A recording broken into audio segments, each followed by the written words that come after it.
ready to fly a lot and they're not really great at it, they're still being cared for by mom and dad while they're on the ground.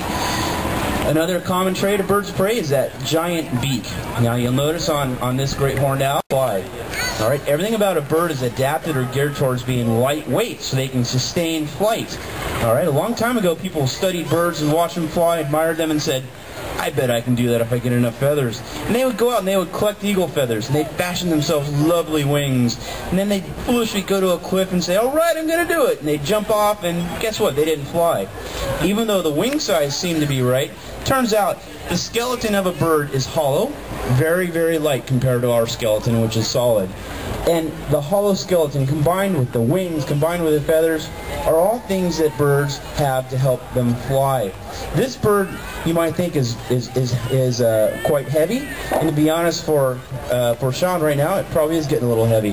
But she only weighs about 2.5 pounds. A similarly sized mammal would probably weigh 10 to 12 pounds. But birds in general are all much lighter than their mammal counterparts. So imagine a cat or a dog that size, it's going to weigh easily 10 to 12 pounds, whereas she's only 2 pounds tops. All right, so she's not as heavy as you would expect, and that's going to be true of all birds, except some of the land birds like emus and ostriches and penguins. They're a little thicker and heavier.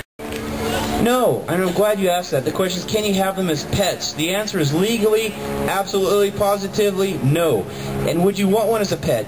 I suggest not. This bird can eat 4 mice a day. That retails a mouse about 55 cents a day. They've got to have mice and rats and eat the whole animal to stay healthy. They have no ability to be house trained. They have terrible breath.